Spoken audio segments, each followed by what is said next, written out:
दोस्तों नमस्कार। आशा है कि आप अच्छे होंगे, आपका दिन खुशी से गुजरे। इसी के साथ मैं इस वीडियो का शुभारंभ करता हूं। मैं हूं विजय कुमार पाल। ये मेरी किताब है लॉस्ट पैराडाइज कश्मीर, जिसमें जब इस्लाम आया मीर अली हमदानी के द्वारा तो पूरा कश्मीर बर्बाद हो गया। और ये आज पहली बार पहलगाम में 26 मारे नंगा करके, इससे भी ज़्यादा हृदय विदारक घटना है जिनका उल्लेख इस किताब में है कि इस लड़की को जिंदा उसका बलात्कार किया गया और जिंदा ही उसको आरियों से चीर दिया गया और उसको झाड़ियों के बीच में फेंक दिया गया। और उन्हीं के साथियों ने जिनके साथ काम करती थी, तो उसका नाम था गिरजा टिक्कू। बहुत सारी कत्लो गारत का इस किताब में वर्णन है। आप इस किताब को खरीदिए, आपको पता लग जाएगा कि इस्लाम किस तरह से गैर मुस्लिमों के साथ गुंडागर्दी है। इससे पहले कि इस किताब की पाकिस्तान में शायद एक किताब बैन है, आप इसको ज़रूर पढ़ें। और जो पाकिस्तान के लोग बाहर रह रहे हैं वो भी इस किताब को खरीद सकते हैं। और हमारे मुस्लिम भाइयों से ख़ास तौर पर अनुरोध है कि इस किताब को पढ़ें, जिससे कि उनको पता लग जाए कि आप जिस इस्लाम को फॉलो कर रहे हो वो कितनी गुंडागर्दी है। और बहुत सारी किताबें हैं मेरी लिखी। तो दोस्तों, आज हमारा जो सब्जेक्ट है वो ये है कि कुरान में गलतियां हैं। कल भी हमने कुरान में गलतियां बताई थी, कुरान की आयतों में भी गलतियां हैं। तो हम टाइम टाइम पर आपको ये गलतियां के बारे में बताते रहते हैं। तो एक बड़ी गलती क्या है, कुरान में पृथ्वी सपाट है। कुरान में पृथ्वी का उल्लेख 461 बार किया गया है और फिर एक भी बार लेखक ने स्पष्ट रूप से यह नहीं कहा है कि ये गोल है। हमेशा कहा है कि पृथ्वी चादर की तरह फैली हुई है। देखो क्या कहा है, कुरान लगातार पृथ्वी का वर्णन करते हुए बताता है चपटा फैला हुआ या फैला हुआ फराश जैसा, यानी चादर जैसा फैला हुआ है, जैसे शब्द का उपयोग करता है। इसके लिए आयत नंबर 13:3, चैप्टर 13:3, सूरह अल बकरा 2 की 22, 15 की 19, 20 की 53, 43 की 10, 50 की 7, 51 की 48, 71 की 19, 78 की 6, 7 और 79 की 30, 88 की 20 जैसी आयतें सीधे पृथ्वी के आग को चपटा बताती हैं या चादर जैसा बताती हैं, यानी कि पृथ्वी चादर जैसी है। इसलिए मोहम्मद को ये भ्रम हो गया था कि पृथ्वी चादर जैसी है और उसके यहाँ उसको ये लगा कि पृथ्वी चादर जैसी, कि पृथ्वी उसको गोल नहीं दिखती थी। क्योंकि जब भी मनुष्य खड़ा है, पृथ्वी का आकार इतना है कि पृथ्वी का आकार मनुष्य का तो जो बॉल पर चींटी चलती है उससे भी बहुत छोटा है, क्योंकि पृथ्वी का आकार बहुत बड़ा है। तो निश्चित तौर पर उसको ये लगता था कि पृथ्वी बिल्कुल सीधी है, सपाट है और पृथ्वी पर जो सूरज है यहाँ उजाला करता है और रात में अंधेरे में चला जाता है, कीचड़ में छिप जाता है, जैसे कि उसको कीचड़ में छिपता दिखता था। या वो सूरज अल्लाह के अर्श के नीचे, ये विरोधाभास है। अल्लाह के अर्श तो ऊपर 7वें आसमान पर, फिर कीचड़ में कैसे छिपता है। तो उसको ये भ्रम था कि पृथ्वी पर हर समय अंधेरा होता है और या हर समय प्रकाश रहता है। जब अंधेरा होता है तो हमको चंद्रमा दिखता है और जब प्रकाश रहता है तो हमको सूरज दिखता है। मोहम्मद को ये भान ही नहीं था कि पृथ्वी किस तरह से चपटी नहीं गोल है। और मोहम्मद को ये भी पता नहीं था कि चूंकि पृथ्वी गोल है और अपनी सतह पर घूमती है तो सूरज कहीं छिपता है और कहीं नहीं छिपता। पृथ्वी पर पूरी बार में कहीं सूरज नहीं छिपता है। जो सूरज के सामने पृथ्वी है उसमें आपको दिन नज़र आता है और जो पीछे है उसमें अंधेरा नज़र आता है। लेकिन मोहम्मद को ये पता ही नहीं था, क्योंकि मोहम्मद एक अनपढ़ व्यक्ति था। उसको तो इसमें ज़्यादा मज़ा आता था कि कैसे औरतों को लूटा जाए, कैसे गैर मुस्लिमों को कत्ल कर इस इस्लामिक मूर्खता में उनको शामिल किया जाए, यानी मुसलमान बनाया जाए। हाँ, मैं वाज़े तौर पर कहता हूँ, इस्लाम एक मूर्खता है, अज्ञानता है और उसके सिवा कुछ नहीं है। और देखो और कौन सी आयतें देखो और कौन सी आयतें हैं। देखिए 2 की 187 भी कहती है पृथ्वी चपटी है। फिर प्रार्थना काबा की ओर होनी चाहिए, वास्तव में गोल पृथ्वी के साथ संगत नहीं है। देखो ये कहते हैं हर मुसलमान काबा की तरफ मुंह कर कर सोए, मुंह कर कर नमाज पढ़े और काबा की तरफ पैर न करे। तो मैं ये पूछना चाहता हूँ, जब पृथ्वी गोल है, आप ये मेरे पास ये बैंगन है, अब मान लिया काबा इस जगह है ये काबा है, मैं इधर हूँ। अब काबा की तरफ मुँह कैसे हो जाएगा मेरा? मैं तो नीचे की तरफ जाऊँगा। जब मैं झुकूँगा तो पृथ्वी के धरातल की ओर जाऊँगा, काबा की तरफ मुँह हो ही नहीं सकता। काबा की तरफ मुँह जब होता, जब ये किताब है, ये देखो पुस्तक देख रहे हो, यहाँ मैं हूँ और ये मान लिया काबा, तो तब इसकी तरफ मुँह हो जाएगा। लेकिन अगर यही गोल हो जाए, बैंगन की तरह गोल हो जाए, और ये काबा है और ये मेरा मुंह है, तो मेरा मुंह ऊपर की तरफ उठेगा और मेरा मुंह फिर अंदर धरती के अंदर जाएगा। तो ये हो ही नहीं सकता। ये मुसलमान सारे भ्रम में है कि वो काबा की तरफ मुंह करते हैं, ये संभव ही नहीं है। गोल पृथ्वी के रहते ये संभव ही नहीं है। और क्या बोल रहा है? अच्छा, दूसरी बात ये है, वैसे तो ये अल्लाह है, अल्लाह तो दुनिया बनाने वाला है।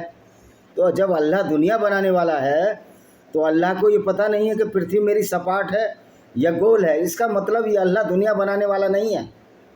दूसरी गलती क्या कुरान में सबसे बड़ी बात है, मानव मस्तिष्क से सोचता है। हालांकि ये हमारे अरबिक कल्चर का प्रभाव है कि हम लोग कहते हैं कि वो मेरे दिल में बस गया या मेरे दिल में बस गई, मैं उसे सच्चे दिल से प्यार करता हूँ। विज्ञान इस बात को नहीं मानता।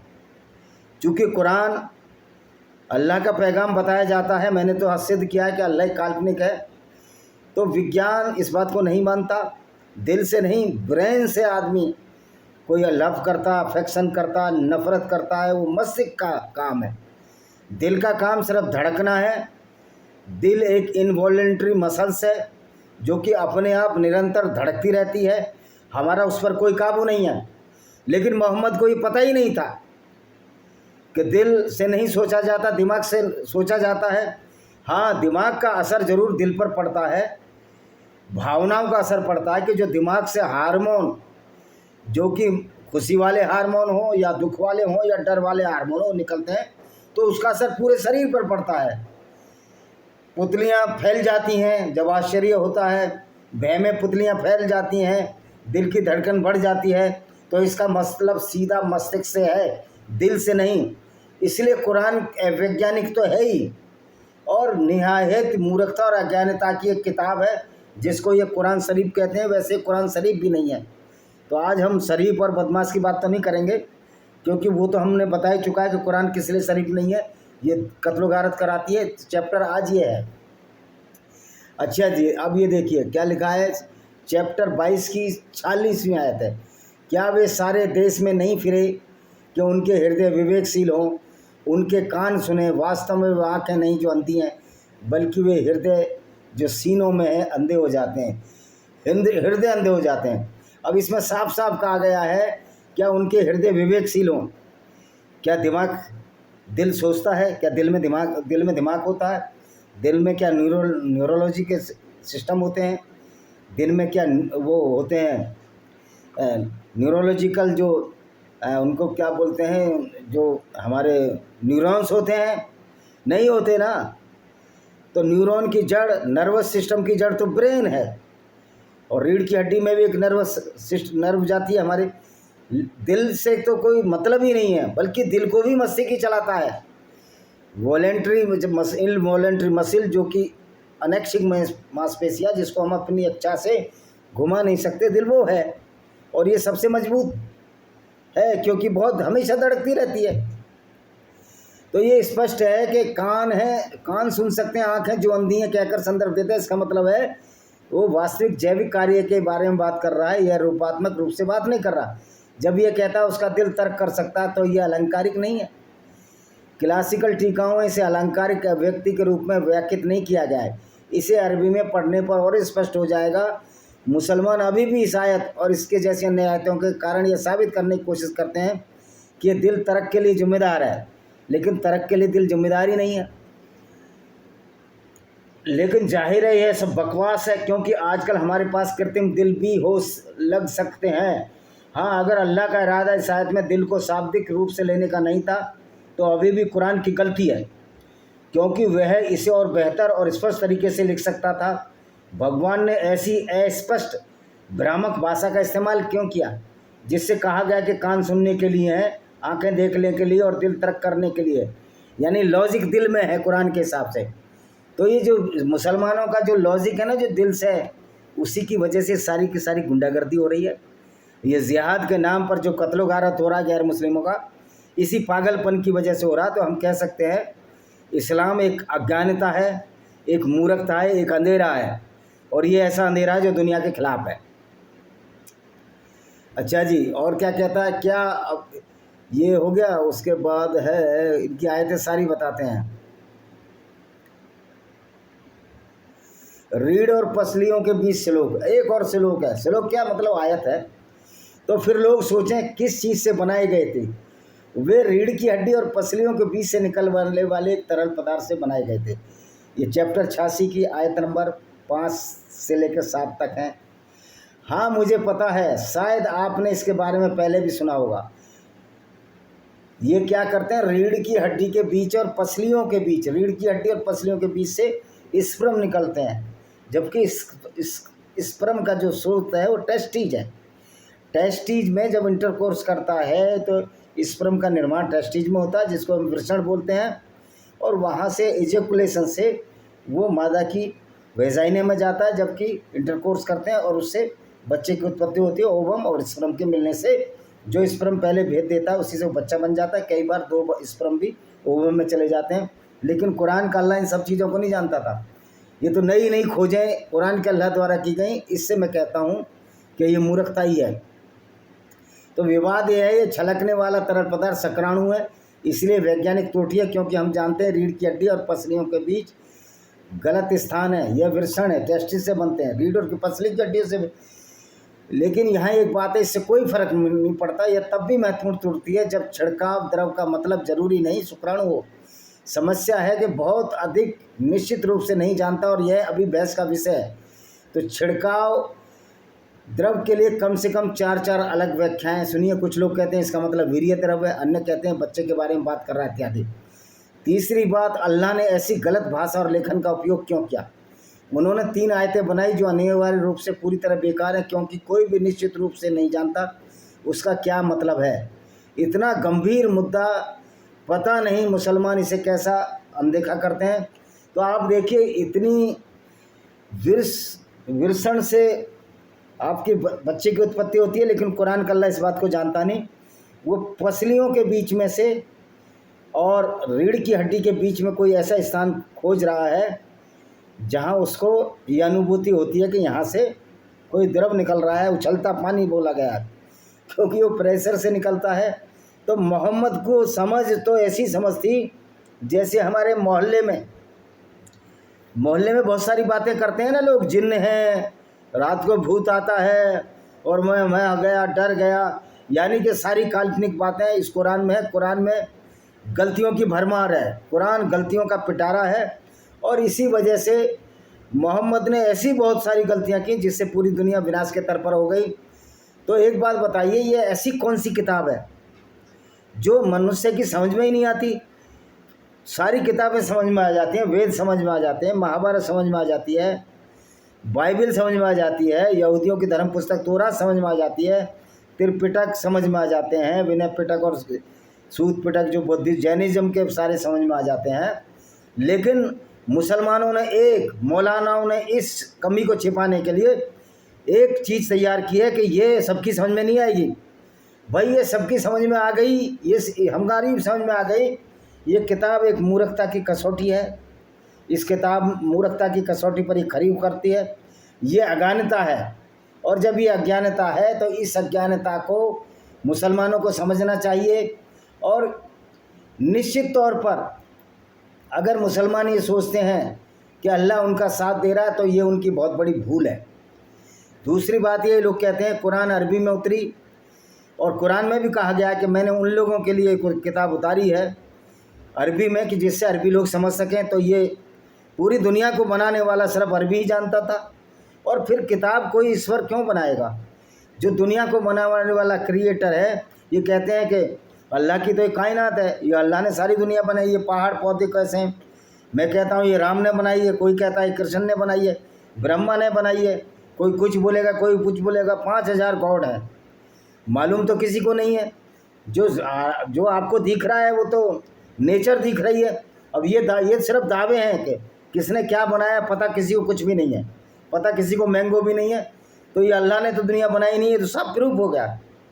क्योंकि अल्लाह की जो कल्पना है इस तरह की मूर्खता भरी, अज्ञानता भरी है कि जिससे साबित होता है कुरान, ये कहते हैं कुरान एक अकेला ईश्वरीय ग्रंथ है, यानी अल्लाह ने ऊपर से भेजा है और सारी गलतियां हैं इसमें। कभी अल्लाह के फर्श के नीचे होता है वो सूरज, और सूरज जो पृथ्वी से 3,60,000 गुना जिसमें पृथ्वी समा जाए, वो अल्लाह के सिंहासन के नीचे बैठ जाता है, जिसको सिर्फ 4 फरिश्ते उठाते हैं और क़यामत के दिन 8 फरिश्ते उठाएंगे। तो इतना ही बड़ा अल्लाह है जो फरिश्ते जो सिंहासन में समा जाता है। इसका मतलब उसका सिंहासन जो 4 फरिश्ते उठाते हैं तो बहुत बड़े होंगे। तो ये भी कर दिया गया है कि उनके कंधों से और यहाँ तक की दूरी, कान तक की दूरी 600 साल की यात्रा के बराबर होगी। तो फिर मोहम्मद जब फरिश्तों से मिलने गया तो मोहम्मद ने उनकी बात फरिश्तों की कैसे सुन ली? मुलाकात करने गया था ना फरिश्ते से, जो फर्श उठा रहे थे। अल्लाह ने एक फरिश्ते से बात करने की इजाज़त दी थी, एक का शेर का मुंह है, एक का किस तरह का मुंह है, यानी सारी की कल्पना ही कल्पना है। जिस तरह हमारे ये 4 हाथ देवी देवताओं के दिखाए गए हैं, ये सिर्फ एक कल्पना है और ये सब गुणों की व्याख्या की गई है। वास्तव में ऐसा नहीं होता, लेकिन इस्लाम में इन चीज़ों को हूबहू ले लिया गया कि हाँ ऐसा ही है। और देखिए इनका क्या है, देखिए कुरान दूसरा खंडन, कुरान सूरत से नीचे फरिश्ते गैब्रियल एक फरिश्ता, यहूदियों का फरिश्ता था। मोहम्मद ने उसको चालाकी से जिब्रील उसका अरबीकरण कर दिया, जिन्होंने 7वीं शताब्दी ईस्वी में 23 वर्षों में एक हिजाजी अरब व्यापारी मोहम्मद को प्रकट किया। ये हिजाजी नहीं था, वैसे तो ये मक्का में रहता था, और इसको प्रकट किया। ये व्यापारी भी नहीं था, ये नौकर था खदीजा का, और इस्लाम के पैगंबरों में से एक बन गए। मोहम्मद ने इन रहस्य उद्घाटन को साझा किया जो मानवता के समझौतावाद एकवाद लेकर आए, और अपने साथियों के साथ उन्होंने लिखा या उन्हें याद किया। तो देखिए आप ये बताइए कि इस तरह की जो व्याख्या की गई हैं, जिस पर हम टिप्पणी कर सकते हैं, जिस पर उंगलियां उठा सकते हैं, तो ऐसी किताब को, जो किताब जो अल्लाह की है, दुनिया की, वैसे भी अल्लाह कोई किताब क्यों लिखेगा? यह अल्लाह तो है ही नहीं। पहले तो ये साबित करो अल्लाह है या नहीं है। जब अल्लाह है ही नहीं तो फिर इस बात का कोई महत्व नहीं हो जाता कि इस्लाम है या कुरान है। कुरान निश्चित तौर पर इंसानों द्वारा लिखाई किताब है। देखिए आपको इसका कुछ बात भी इनकी सुना भी बताते हैं, अगर इसमें दी हो गई, नहीं तो मेरे को तो पूरा पता है ही।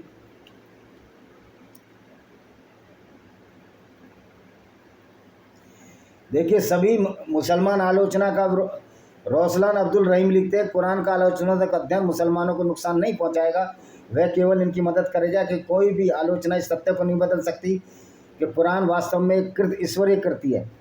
भाई आप ईश्वरीय कृति है ही नहीं कुरान, तो कुछ गैर मुस्लिम नहीं और मुस्लिम की बात ही नहीं है। इसमें तर्क की बात है, इसमें लॉजिक की बात है। लॉजिक से मालूम होता है कि कुरान एक झूठा ग्रंथ है। देख जैसा कि मैंने बताया, और बहुत सारी चीज़ें हैं जो कुरान में आपको बताएंगे। जैसे मोहम्मद बुराक नाम के जानवर पर गया।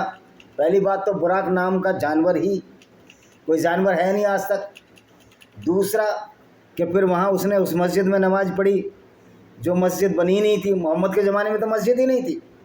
तो कुरान में ऐसी बहुत सी गलतियाँ हैं। दूसरी बात ये, अगर ईश्वर या अल्लाह, जिसको ये अल्लाह मानते हैं, क्रिएटर का बनाया हुआ है, तो वो असली तो कुरान है ही नहीं। जो बरगिमा में कुरान है वो बहुत छोटी है, उसमें 2-3 चैप्टर हैं। सारी कुरानों को उस्मान ने इकट्ठा करवाया था और उनकी एक किताब बना ली थी, और उसमें ऐसे ऐसे करैक्टर गढ़ दिए। मोहम्मद के ज़माने में भी कुछ गलतियां थी। मोहम्मद ने भी झूठ बोला कि गैब्रियल फरिश्ता आया। सबसे बड़ी गलती यह है कि यह कुरान अल्लाह की किताब नहीं है। इसको साबित करने के लिए हम शुरुआत में ही जाते हैं। जब जिब्रील फरिश्ता आया, जब जिब्रील फरिश्ता ये जानता था कि मोहम्मद अनपढ़ है, क्या अल्लाह के भेजे हुए फरिश्ते को ज्ञान नहीं था? जब पहली आया तो उसको हीरा की गुफा में आई कि मोहम्मद अनपढ़ है, तो जिब्रील फरिश्ता बोलता है इसको पढ़ो। मोहम्मद ने कहा मैं पढ़ना नहीं जानता। फिर उसने कहा पढ़ो, उसने कहा मैं पढ़ना नहीं जानता, उसको 3 बार दबाया। तो क्या अल्लाह का फरिश्ता जिब्रील ये नहीं जानता था मोहम्मद अनपढ़ है? लेकिन जब मोहम्मद मर रहा था तो उसने आखिरी इच्छा के लिए कलम मांगी, लेकिन उसको किसी ने कलम नहीं दी। कलम इसलिए नहीं दी कि एक तरफ तो मोहम्मद कह रहा था कि मैं पढ़ना नहीं जानता, फिर वो लिखना कैसे जानता था। तो कुरान में ऐसी बहुत सारी विसंगतियां हैं। वैसे भी कुरान मोहम्मद की मौत के बाद लिखा गया, तो कुरान और झूठ और पाखंड के सिवा कुछ नहीं है। कुरान में ऐसी साबित गलतियां हैं जिनकी कोई भी मुसलमान, कोई भी इस्लामिक स्कॉलर बहस नहीं कर सकता। इसलिए एक ही बात कह देते हैं कि कुरान में इल्म की ज़रूरत नहीं है, तरक्की की ज़रूरत नहीं है, इसमें जो अकल का दखल नहीं है। जब अकल का दखल नहीं है तो यही साबित हो जाता है कि कुरान मुसलमानों को मूर्ख बनाती है, और कुरान एक मूर्खों की किताब है, मूर्खों द्वारा बनाई गई, और इसको फॉलो भी वही कर सकते हैं जो मूर्ख हों। तो आपको समझ में आया कि कुरान में इतनी गलतियां हैं, और बाद में ये नुक्ते लगाए गए हैं, इसमें ब्रैकेट